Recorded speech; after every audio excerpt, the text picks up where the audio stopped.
everybody, whether you're on the East Coast, East Coast, West Coast, or around the world. This is Coast to Coast. Welcome to the second straight hour. If you're with me, how's it going, guys? It's going. Living a dream. Sounded convincing, yes. What's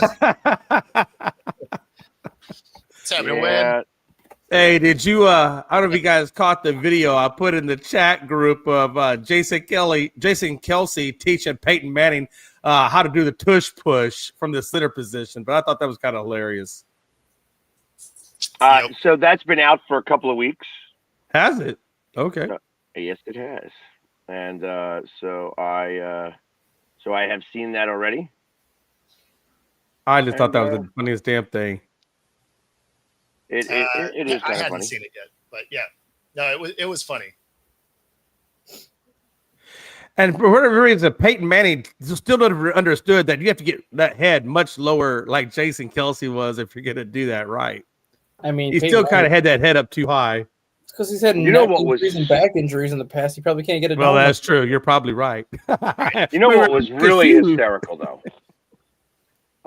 This Sunday, I guess it was probably the Vikings game, maybe, where the mascots did the tush push on the kids. Yes, that was the Vikings. That's awesome. I didn't see that. That was the Vikings. That was hysterical. Vikings and Bears, yeah. And I like it how they had the Cowboys guy in the back doing the push, and I'm like, what the hell? I liked how Grimace is just sitting there going, I'm just over here. I'm like, what the hell is Grimace doing on the field anyways? Like, he's not a mascot. But so here we are. Yep. Anyways, was there any sports yesterday? I didn't notice any. Just basketball. Well, my Kraken didn't do particularly well. Detroit beat them up a little bit, but yeah. Yeah, Detroit's in first place. So Detroit's in first place, though, so you can take that one. Yeah, I mean, they actually played pretty decent until late, and then it kind of fell off a little bit. They won a unique coaches challenge on a scoring play. Ended up being offsides by like a half an inch. Yeah, those calls suck anymore. I really wish they would figure out a way to take care of that at the right time. Well, I think they had the Kraken game last night. I think they had it right because they actually had, if you saw the side view of the coaches challenge, you actually saw the referee. And the referee was on the other side of the blue line where the offside would be. And the puck was at the referee's front foot. And the other guy's skate was on the other side of the blue line. So I'm like, that one's actually a legit call. Maybe they should just have the referee stand there because then it's like soccer where he's like the last line of defense. And if you pass him, it's offsides. Yeah, I mean, it was a good call. Like, I mean, they won the challenge, took the goal off the board. So, I mean, you know, but like it was so close. But you know, you want to hear something kind of funny? Up until Sunday, Detroit had first place in 3 different sports at the same time. Mm-hmm. Oh yeah, that is weird. That is weird because Detroit's not really known for anything. You're damn right. I mean, if you throw baseball in there from when the Tigers were in first place, I want to maybe do some research to see the last time that all 4 of Detroit's teams were in first place at one point during the sporting year. I don't know if that's ever been a thing. The Lions have never won a Super Bowl, right? I mean, in their whole history, I don't think they've ever gotten one, have they? They haven't been there. They have not been to a Super Bowl, but they have won championships. Yeah, if you go before, so there is championships. That their fight song is based off of the championships they won, not the Super Bowls that they've ever been in. Yeah, right. Hey. As it just made I mean, I feel like the Detroit Lions though are like one of the most cursed franchises. I mean, because they just get so close all the time and just can't quite get it done. Yeah. I mean, the Detroit Lions have only been to one NFC championship game, I think, or two. Two. They were in Yeah. the one in the early 90, like 91 or 92. That's why I feel like they're cursed. Like you would think in this amount of time that they've been a franchise, and they just haven't. Which is, I mean, that's why I feel like they're cursed. Like they just can't get anything done. It's because every time they have a good player, they treat that good player like shit, and they either retire early or they just retire because they want to retire. Like Barry Right. Sanders, Kelvin Johnson. Barry Sanders retires 8 years into his career because he couldn't stand the coaching staff anymore. Kelvin Johnson retired just because the Lions were crappier than crap when he was there, and they had one winning season in his 9 years, and he's like, I don't want to play no more. Well, the thing that's funny is when you look at how good his stats were to start, people are like, oh yeah, you know, he probably had great, you know, quarterback play. It's like, it was Orlovsky. So he had Matthew Stafford for like 5 or 6 of his first 9 years, but even then, like I think Stafford only had one healthy season. That was the year the Lions went to the playoffs at 11-5. Other than that, it was 10 games he was always hurt. Well, no, the parallel I was drawing was they were comparing DK's first 3 years to Calvin Johnson's first 3 years. And because the stats are very similar. Oh, yeah. Right. And then everybody just wanted to not think about the fact that DK had Russell Wilson, who is a better passer than Orlovsky. And so it wasn't really apples to apples there, right? But obviously those numbers have gone very different directions since then. Right. But they were very similar in the first 3 years. But so that being said, you know, we hadn't actually talked about this yet, but the Texas A&M game had a cop that got into it with some players in the tunnel. Cop was ultimately sent home, but the thing that was crazy about it is the way that the cop flexes his arms out to create the contact. So here's he was relieved of his duties. He wasn't even sent home. Well, that's good to know. I would hope so. I did not see that. Wasn't aware of that. Got a ton of respect for the people here at College Station. They this is a first class operation. Everybody from a game operation standpoint, they do a great job and are first class people. So I appreciate them handling that the right way and sending him home. So when you're watching the video, you can see him flex his arms out to create the contact. Oh, you saw that. Yeah. And so then, you know, then turns around and yells at the players. Now, you know, some people are like, oh, but they were in a restricted area. You know, it doesn't matter because it's a cop's job to de-escalate situations. Not escalate. Exactly. Not to create a problem. So, and the players did move. Like, could they have moved a little bit further to give him more room? Sure. But he also didn't need to like stick his arms out to create the contact. So now he was, you know, removed from the stadium after that. And then ultimately they have their own investigation going beyond this. And, you know, what I talked about before on this is he did this kind of stuff with 500 cameras on it. I'd be worried to see the things that potentially happen when there's not a lot of cameras around. Right, or even if his body camera is accidentally shut off. So it's interesting that you're saying that because there was a video that was out, and you probably saw it, which is maybe what spawned this conversation. That was talked about how because of this situation, take it out of the stadium. You have two guys walking around. And then you have this police officer who's going to try to cut in between them, flexes his arms out and does that, runs into these guys. And it's not with all these cameras on him and not a bit. So now that cop was considered assaulted. And ultimately could arrest these kids. It becomes these kids versus the cop. On he said, she said, and ultimately because it's in that jurisdiction where he is a police officer, it could escalate to the point where these kids could have wound up going to jail for assault and battery on a police officer just because he decided to walk in between them. That's exactly right. And you know, and that's the way I feel about it. When like he knew when he was walking towards those players, he could have just simply went to the right or to the left, but he chose to go right through the middle of them. He knew what he was doing the whole damn time. Yeah, And here's the thing. Hold on. Here's the thing. I used to be in corrections, and I know what it means. The first thing they teach you when you go into the Department of Corrections is, hey, we are here to de-escalate, not escalate.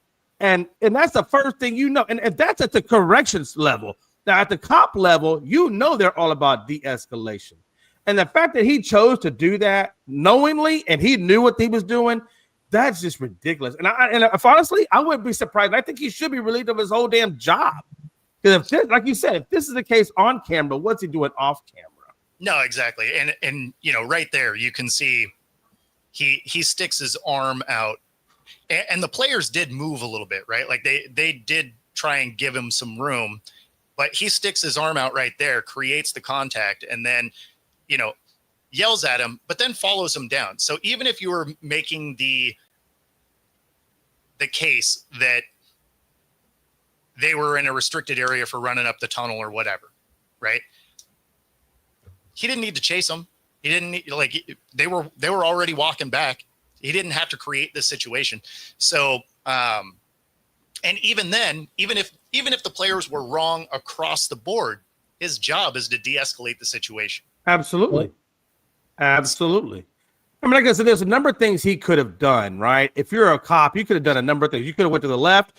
You could have went to the right. You could have even turned sideways and went between them like a lot of people do, if that's the route you're going to choose. But the fact that he did it the way he did it, and then like you said, he came back after them, that's just ridiculous, man. You know, you're supposed to protect and serve, not cause issues. You know.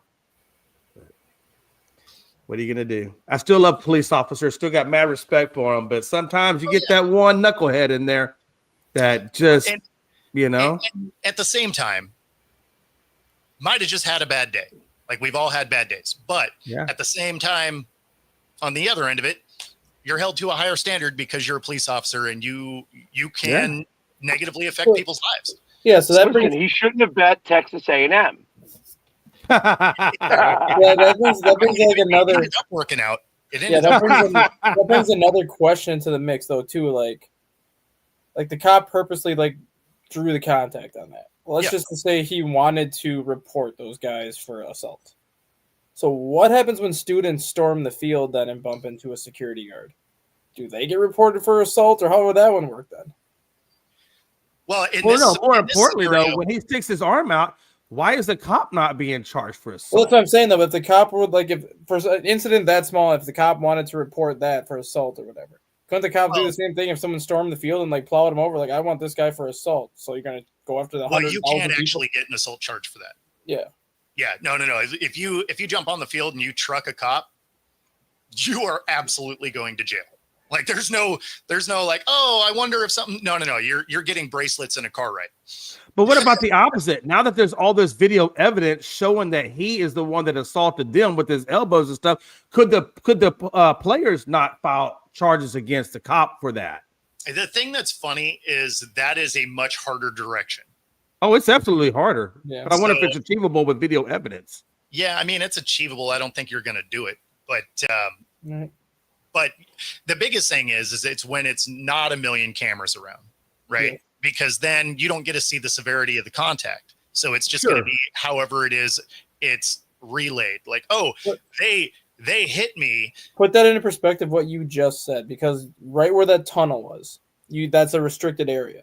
But that camera doesn't go all the way into the tunnel. Like, it literally just goes to where the edge of the tunnel starts, and then you go underneath the seats. Yeah. Imagine if those players would have went in an extra 5 or 6 feet, where they're not. You know that they have cameras though inside those hallways. Not during the game. Not where that camera was. I said, imagine if those players go in another 5 or 6 feet where you can't see them, and then the cop still goes that direction. All of a sudden, 30 seconds later, you don't see the players, and all of a sudden you see them in bracelets. Everyone's gonna be like, "How did that transpire?" In the concourses, they don't have a lot of cameras. Yeah. A lot of times that's going to be your TV crews when they're filming in there. Those are handheld cameras. That's why, if they would have went in another 5 feet, you wouldn't have actually seen what happened. You would have saw the players. Well, that's when the defense lawyer would say, well, why was the officer's body cam not on? And then you start raising questions about that. Well, I mean, most of those field side aren't going to have body cams on. Yeah. Like that's Really? not, They don't have body cams on them on that Not- side? no, because there's cameras everywhere. Yeah, for some football games or sporting events, a lot of those police officers don't have body cams because there's so many cameras everywhere. Like Yeah. you'll be Well, able but to you're right. But to your point, though, and again, I'm not trying to argue that. I guess I'm more surprised that they wouldn't have I'm body not cam trying to argue, because. but I'm telling you. Hey, whoa! I was giving a love peace offering. No need to get offensive. All I was saying was I'm surprised that they don't have the body cams on because, like you said, when you go into those tunnels where they don't have the cameras, you think that's why you'd want the body cam. So you can get in the areas where cameras don't have access to. Because I know here in Texas, we always have body cams, no matter where these cops go. But Well, I again, can tell there you they didn't. But there they That didn't. was So. in Texas. Yeah, that's true. I just feel like I'm just surprised that they don't have that. And really, that's more for the officers' protection than anything else. Because, like you said, when you get in that tunnel where you don't have those types of things, then that's his evidence. That's his backup, right? Yeah, I mean, so he's not supposed to be in the tunnel anyways. He's Yeah. part of the field. Oh, the officers aren't allowed to go in those areas? Well, no, they have other people back there. Yeah. They have other security officers that are in the concourses. Okay, Yeah, I they're- got you. He was part of the field group. What that cop's job is basically to watch the field to make sure no one jumps on the field to do anything stupid. And then Okay. between like the first and second half, their job is to walk to midfield, take one of the head coaches, walk them to the tunnel, and then they basically exchange them with whatever cop is in the backside of the tunnel, and that cop takes them from the backside of the tunnel to the locker room area. I got you. Okay. Interesting. Learned a little bit today about security. Texas A&M made history in that game though too, because SEC opponents were 0-278 when trailing by 27 points or more at halftime heading into that game. Texas A&M changed that. It was definitely a tale of two halves. Like that was. No, that was definitely a tale of came two out halves. after halftime. So, What do you think about Lane Kiffin? Do you think he might look at maybe going to Florida?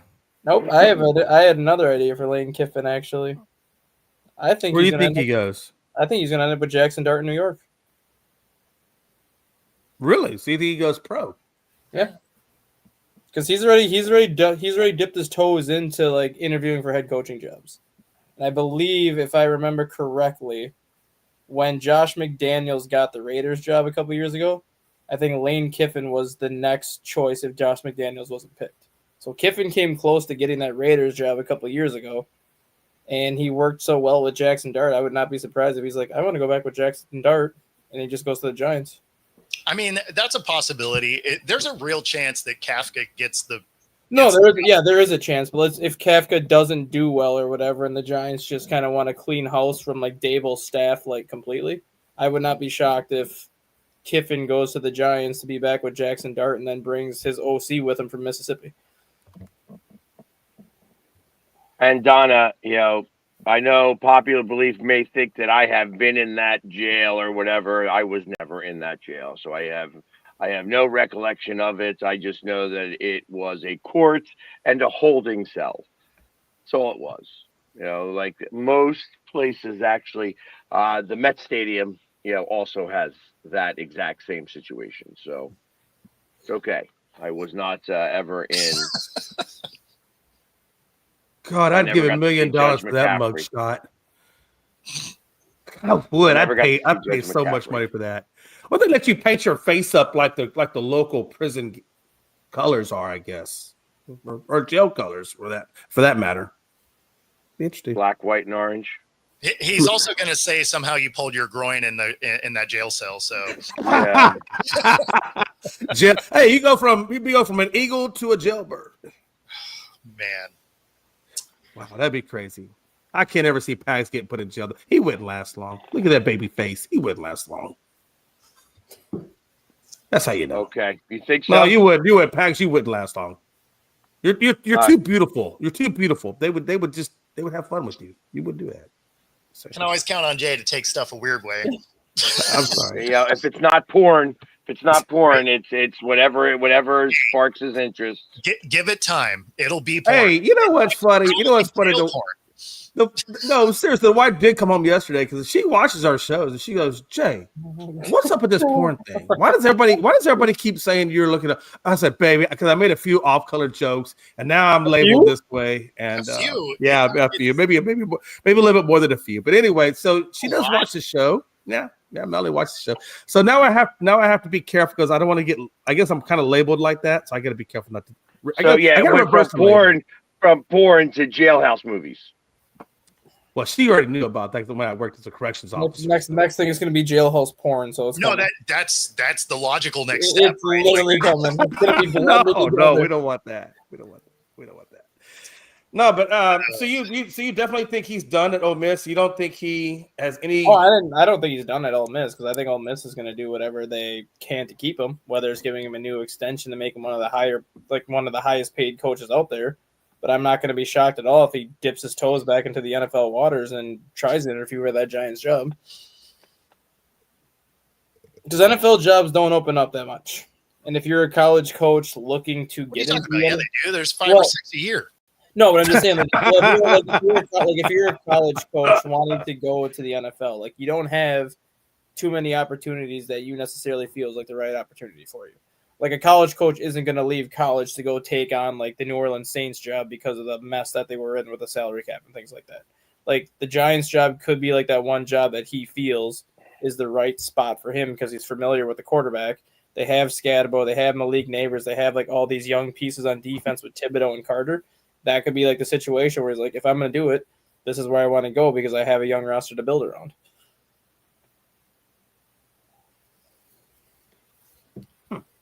Yeah. We'll see. Yeah.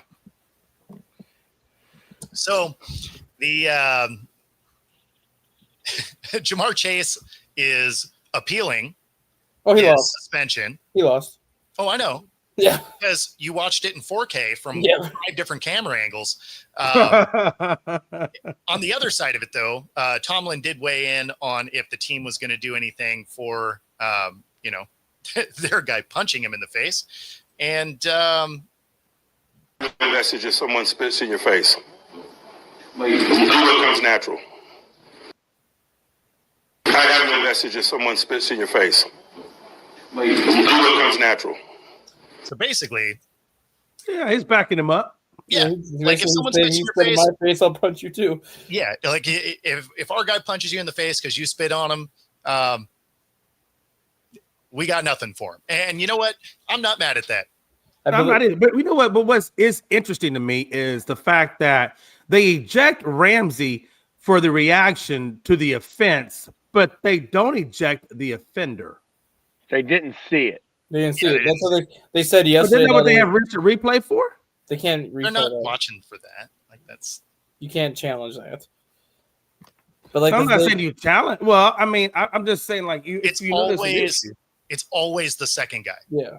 Even when there's punches thrown, the first guy to throw a punch generally isn't the guy that gets seen. It's the reaction because stuff happens. The refs turn, they see the reaction. That's when the flag comes out. And the funny thing was after the fact, then they can go back and look at the film and determine. And the worst part there was Jamar Chase comes out and he's like, "I didn't do it." Right. It's like, dude, we watched it.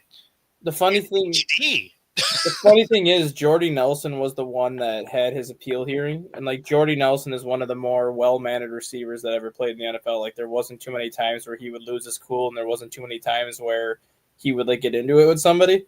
They said it was the shortest appeal hearing that anyone's ever seen. Like he literally walked in, sat down in front of Jordy Nelson, and Nelson's like, "Oh, did you spit on him? No. Yeah, you did. Denied." Yeah. Well, I mean, again, like that side angle was as good of an angle as you could have ever had for it.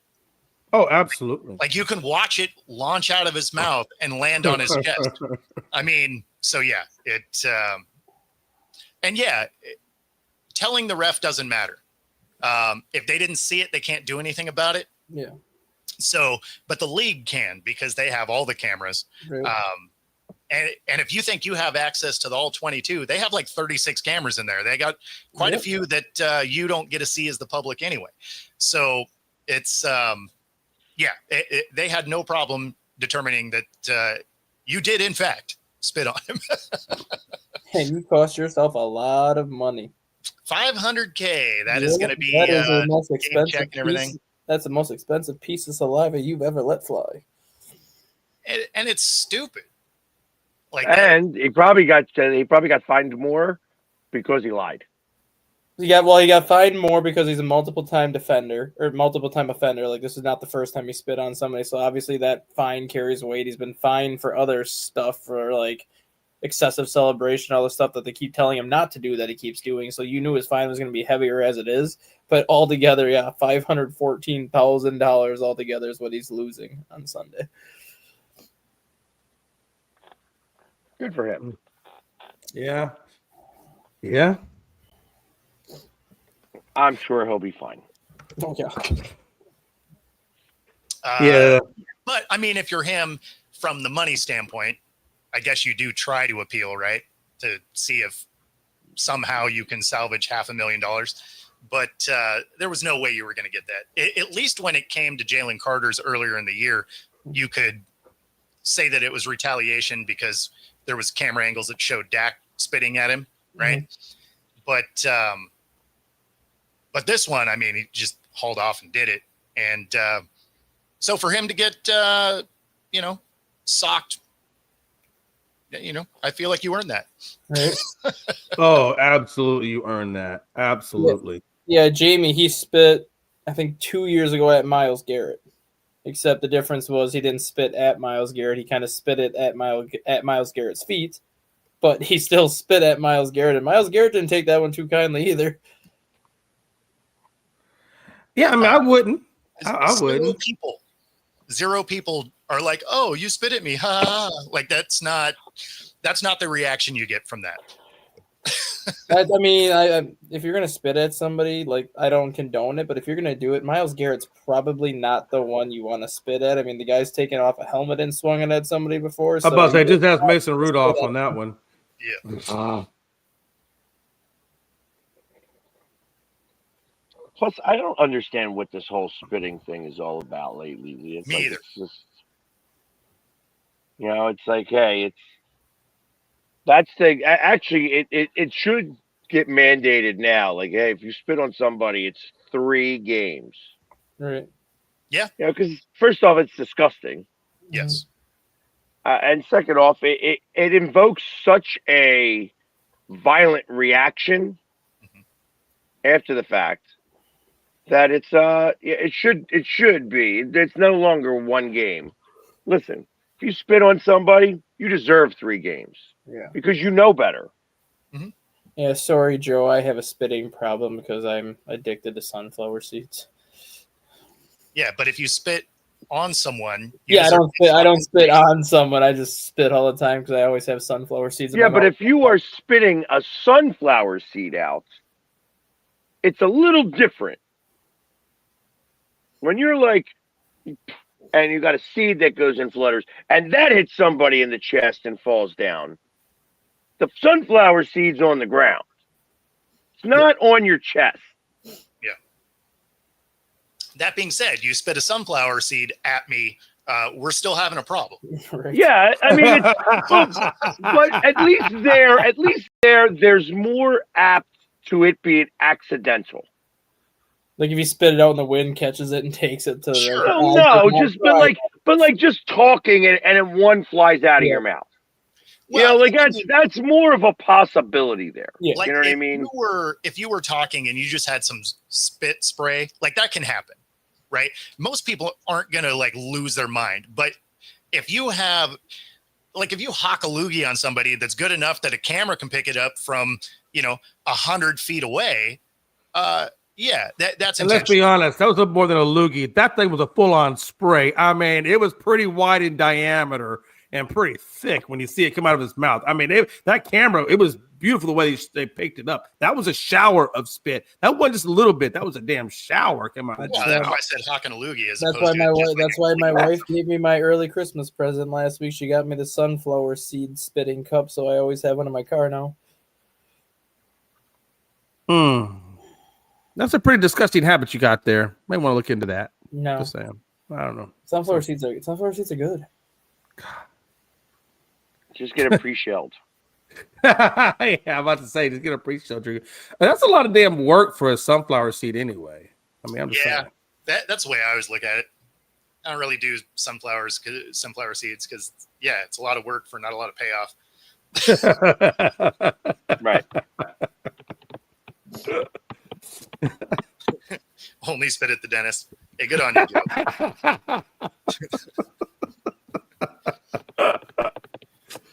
Man. Yeah.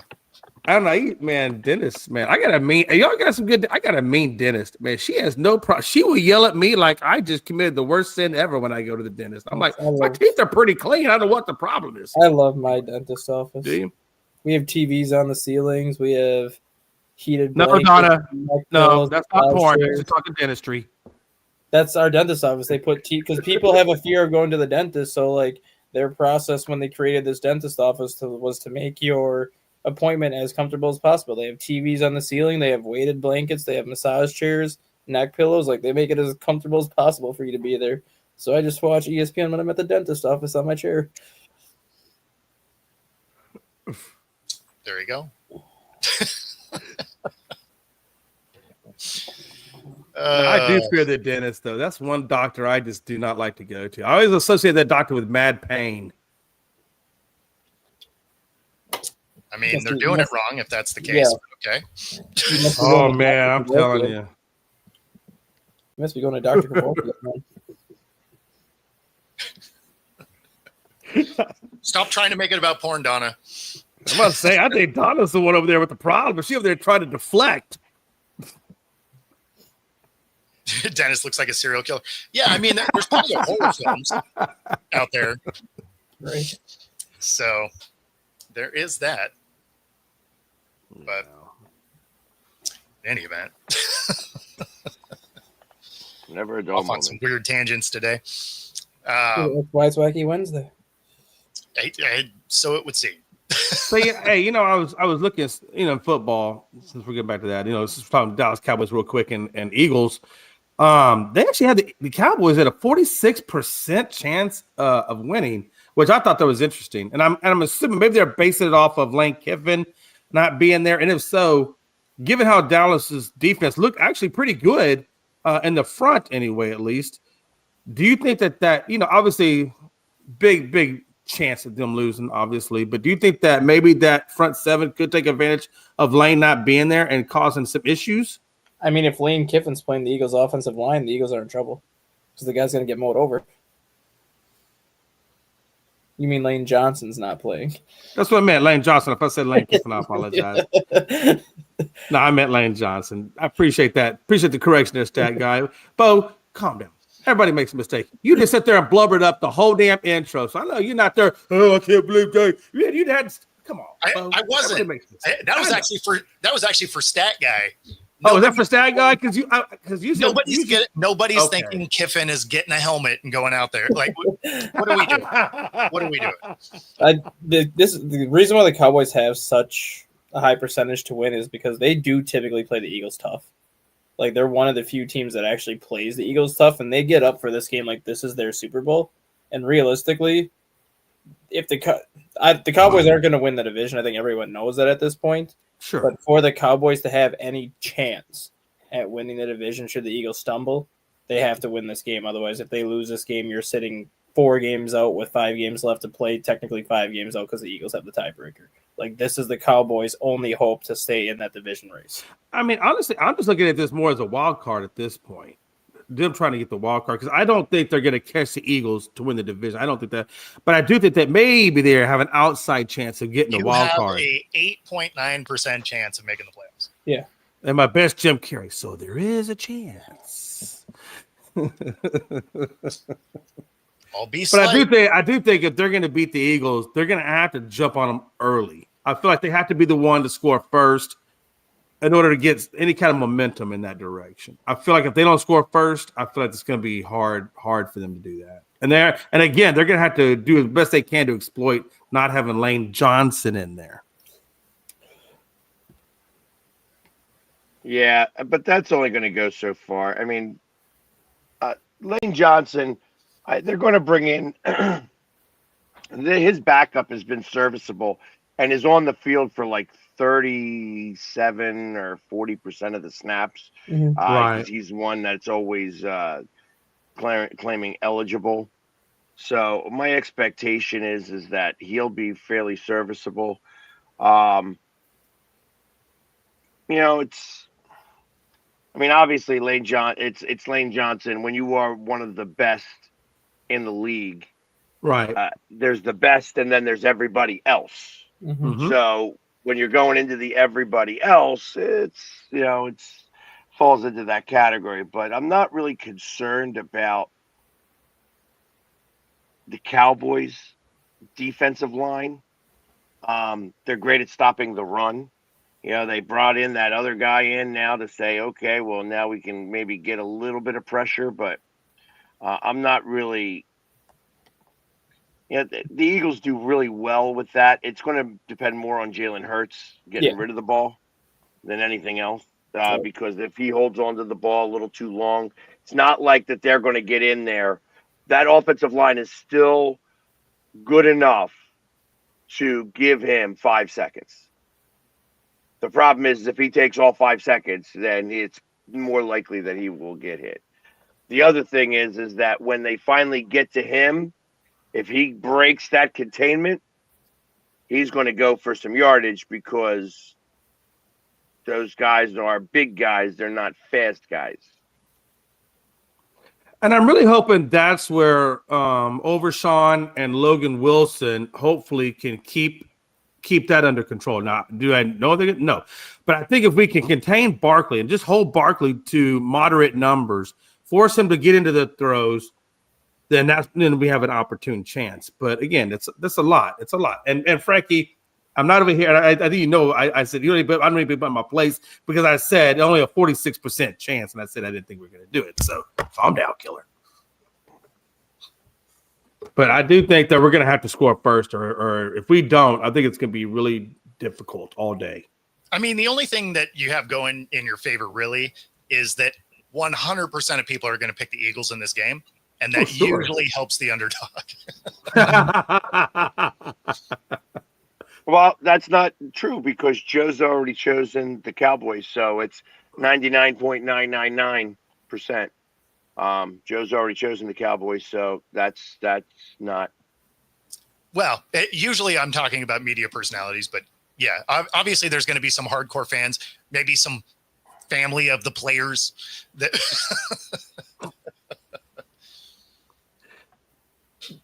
We'll see. And I felt like haven't we? Well, we have played you once. What? And I think we did. Wasn't that kind of? It was already once we think we played you in the year, right? 21 First game of the season. 21-20 first game of the year.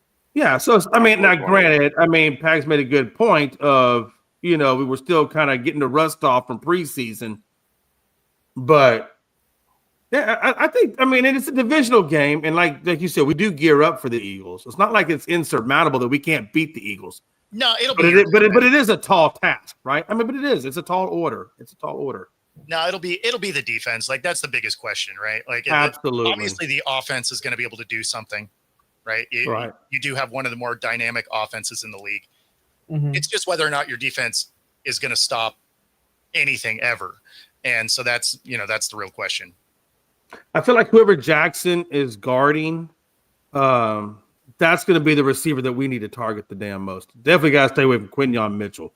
We're going to have to go after Jackson and get that guy. I like that Joe just doesn't like to win parlays. Like that was the main takeaway from his statement there. I need one of my legs to let me down. I took the Cowboys. Just one. Yeah, the offense definitely underperforms. You're not entirely wrong for the Eagles. Like it's not going to be a crazy game. Like it's going to be a dogfight. Like both these teams get up for it. It's a divisional game. Like anytime you have a divisional game, they're always interesting. So yeah, if you're looking at record, obviously Eagles should win. But yeah, it'll be a tight game. I just don't think that Dallas's defense has enough, even for an Eagles offense that doesn't, have consistency. Yeah. Absolutely. It's going to come down to our damn secondary once again. Can they actually do something this year, or just be mediocre like they have been the majority of the season? Yeah, sadly, I think it's going to be the door number 2. I think so too. But but at least if they're going to beat us, I'd rather them beat us through the air, and let's just not let them get us on the ground. I mean, that'll teach you to bet on the Vikings. Yeah, Or the Lions, depending on which Dustin team you're going for. The Vikings have pretty much, I think, are done betting on themselves because Max Brosmer and J.J. McCarthy are splitting first-team reps at practice this week. Nice. I mean, McCarthy was bad, so it's McCarthy's been bad. He's played 5 games right now, and out of 40 possible quarters, he's had probably 3 good quarters out of 40. I mean, he's averaging 150 yards a game. So, and one of the games he actually had 247 yards passing. So you take that game out, he's close to about 138 per game average with a 50% completion percentage. He's turned the ball over every game that he's been a starter. He has 8 turnovers this year, or 8 interceptions this year. Tua leads the NFL with 13. So in 5 games, he's got 8 picks. If he would have played the full season, he'd probably be well over what Tua's got at 13. Patience is running very thin on him. Yeah.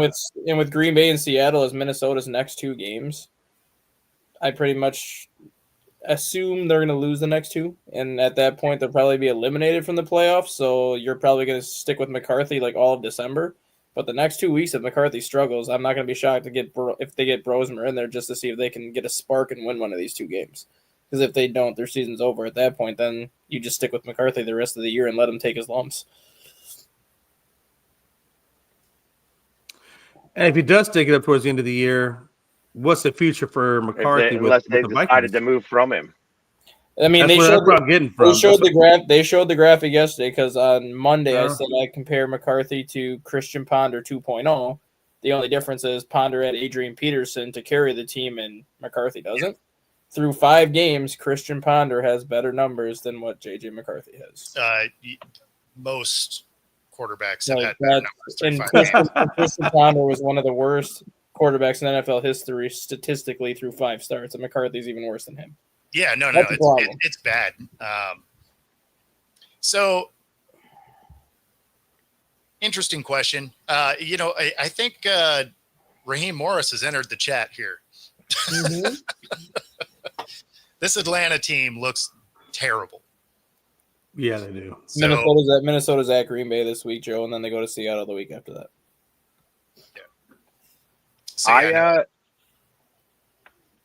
I think that Pittsburgh is going to finally make a coaching change. I don't see him getting fired. no way. I think it'll be a mutual parting of ways, if anything. I don't think Pittsburgh flat out fires him, but I think Tomlin might just be like, you know what? Been here 19 years. It's been fun. I'll just kind of step off. He only has 1 year left on his contract. He might just come back for the 1. That's true, yeah. What did I hear? Since the hiring of Chuck Noll, there's been more popes than Steelers coaches. Yeah, because every coach they have is there for 20 years. Like Chuck Noll was there for 25? 24, 25. Cowher was there for at least 12 or 13. Tomlin's been there for 19. I mean, why not? If you're the Steelers, if you were, like Pac said, if they were going to move on from him, why not just trade him to a team like the Atlanta Falcons, who is struggling at with their coach, Because you don't see if you can get something for it. Is that a possibility? I don't know. if you're another team, you're not trading for him. No. Mm-hmm. I mean, because at one time wasn't Sean Payton traded for, or was it Gruden? I know one of them were traded. Gruden. Payton was traded. And Gruden. Yeah. Peyton, Gruden, and Belichick Mhm. all got draft picks for him. So you don't think that anybody would want to trade for him? Not in the For Tomlin? final. Not in the final Probably year. not. Not with 1 year left on his deal. If it was 3 years left, then maybe. But not with 1 year. Exactly. Not with 1 year left in his deal. That's And the biggest also, you're trading a first round pick for the coach because you have you think that you have the ability and he is the missing piece. When you think about that, when they traded for Gruden, Gruden brought both of those teams to the Super Bowl. That was the Gruden Bowl, is what it was, because he built that Raiders team to what it was, and then he just took over the team that Tony Dungy built up. Exactly. And put the Bucks there, so it was basically the Gruden Bowl. So it's like, this is the team I built, but now Did I tell you the story? Did I tell you guys the story he told me about the center from the Raiders who went crazy that Super Bowl? Oh, tell us. No, I remember that. So obviously I got to talk to Gruden, when we were down in Tampa, and he was trying to bust my balls. I was busting him right back, and that's what got us the interview. But I asked him straight out. I said, first off, this was a two-part question. I said, was it true that the Raiders had the same terminology and left the same terminology in place for when you went to the Super Bowl against them, so that when things started to get crazy, like when they waited to the Super Bowl, they had to change all the terminology and the center went nuts? And he's like, well, listen, he was very, very specific. He's like, I did not bring both teams to the Super Bowl. That coach actually had to bring them to the Super Bowl. They definitely had to change a little bit of the terminology, but I knew that quarterback better than anybody else. So I knew all of his tendencies. So that was the reason why we were able to really destroy them in that Super Bowl. That being said, as far as the center goes, he said it exactly like this. And excuse your ears for anybody who's going to get offended by this. Well, yeah, because it's Gruden. Pussy is undefeated.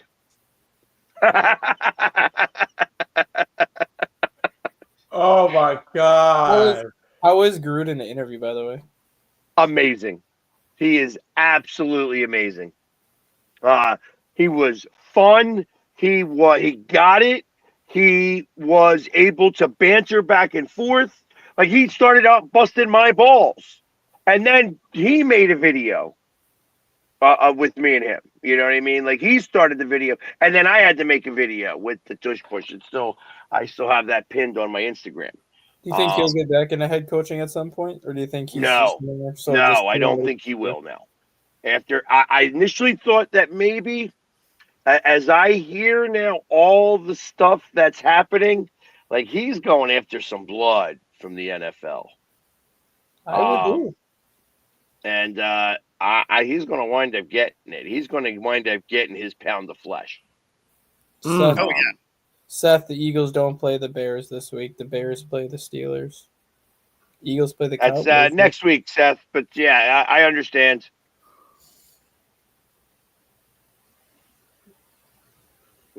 But yeah, no, yeah, he's going to win. So yeah, I mean, it'll make it much harder to get a job back in the NFL. Do you think he'll go to college? Do you think he'd take a college job, like Penn State? I don't think so. I think that he's having too much fun. You know what? I'll be honest. The only job that I could possibly see him taking is either like. I mean, he's in Tampa, and he loves being in Tampa. So I guess like Florida State, Florida, I guess Florida, whoever it is that's close to there, or LSU, or possibly Miami. Wow. You think Miami moves on for Cristobal? I don't think Miami moves on from anybody. I'm just saying that if that Miami job came up, him being a Florida guy, I could see that being like him bringing that university back to prominence would be something that I think is up his alley. Yeah, that's why I could see him take the Florida job, like, because Florida hasn't been what people are accustomed to the Gators being. Like, obviously, this isn't the Steve Spurrier days anymore where they're going to win 9, 10, and 11 games every year. But the Florida that we're seeing now hasn't happened since, like, the 80s. Like, the Florida team that they have now is terrible. And the interesting thing about him is that if he was to get into college, where I feel like players would want to transfer to him without him having to recruit very much because of being able to get into the NFL right away. And I think quarterbacks especially would want to go to him because he used to do that quarterback school for the NFL draft where he always have those quarterbacks in and he'd break down film with them. Like I could see him like getting all the top transfer portal quarterbacks, like all the number one quarterback recruits going into like their first year of college. I could be like, oh, I want to go play for him at Florida. Like he would obviously have to recruit high schoolers to come there, but I don't think he would have to do it as much as some. I don't think he would have to recruit that much. Like that's what I'm saying. Like he's not going to be the guy. It. He's not going to be the guy going into people's houses. No, I know that, but I'm just saying, like, a lot of recruits would be coming to him saying, I want to play for you, as opposed to, like, they would have somebody from the program going to these other players' houses and trying to get him. Like, just having his name attached to, like, Florida or Miami, a lot of these recruits would be calling Florida and be like, I want to play for Gruden. You don't have to come to my house. Like, I just want to come there. I'll be honest. I think Florida would have to throw a tremendous amount of money at him, like make him the highest paid coach in college football in general. Mm-hmm. I think Miami is a more enticing job just because of the prominence that they had at one point. Yep. Yeah, and the talent pool in that area of the state, where he'd be able to get a lot of those high school seniors in that Miami area to just stay around Miami and be there. Yeah, we'll see. I'll be honest. I don't think he's doing much of anything. I think he enjoys exactly what he does right now. Yeah, well, and he still gets to do coaching because he does so many different like consulting situations. Because he flies overseas to do some of the European League.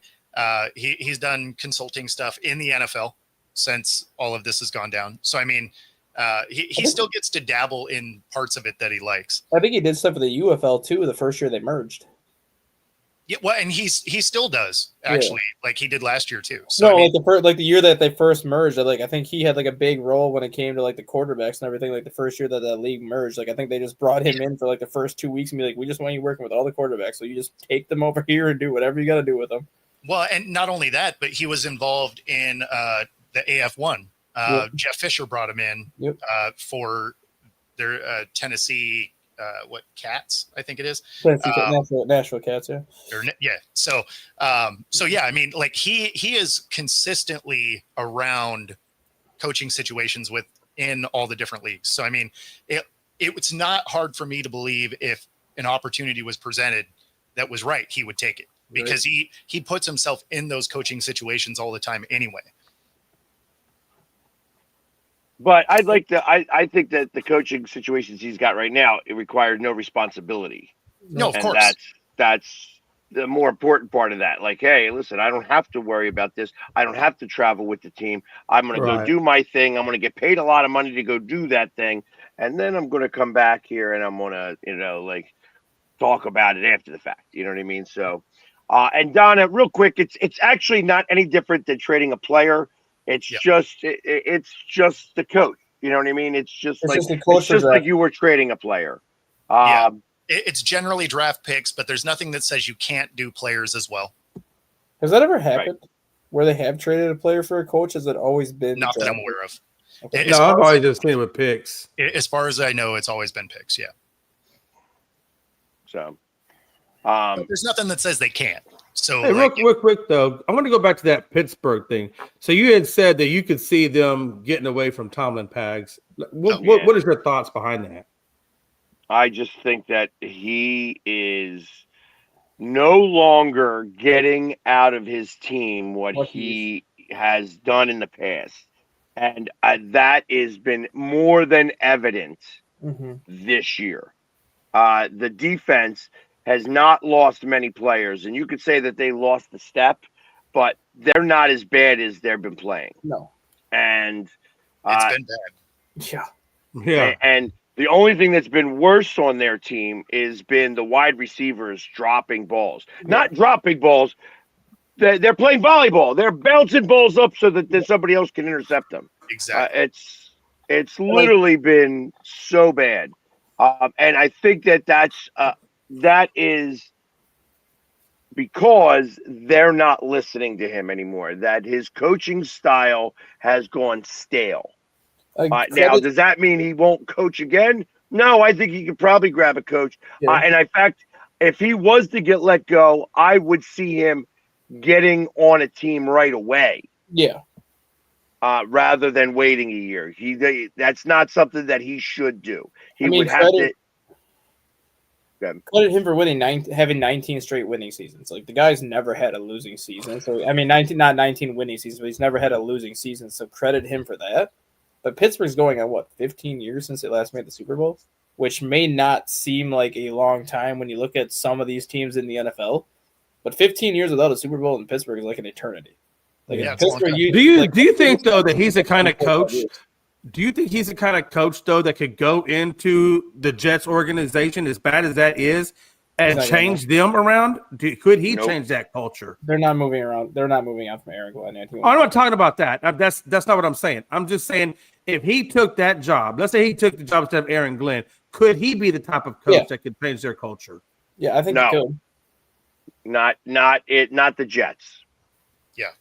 Did you see that one Instagram where they that the Jets ownership got rated an F? It was the only one that got an F for ownership, and Woody Johnson decided to sue the NFL not to have these tests anymore. Yeah, come out. And it's like there's no way he's going to win it.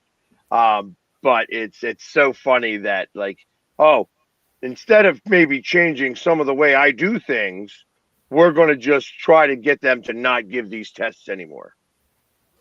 Mm-hmm. That's pretty bad. That's pretty damn bad. It's such a dysfunctional organization. Until that team has different ownership, it's going to be the same stuff. Because you've watched you've watched different GMs, coaches, players all cycle through there. It's the same thing. So what's left? The common denominator, ownership, front office. Like, that is what it is. Yeah. And you don't have, and the kid, and what, his kid was making trades by Madden? Like, no, that'll just like chose not to have a player sign because his Madden rating was too low. Because his son or his grandson's like, you shouldn't do this. 13 years old. Like, what? Like, seriously? Like, you're running a multi-billion-dollar franchise. Why in the hell are you listening to a 13-year-old? Yeah. I mean, it's a multi-billion-dollar. I mean, honestly, that 13-year-old might know a little bit more about running the team than Woody Johnson does at this point. So, hey, you're taking information from a multi-billion-dollar video game. So,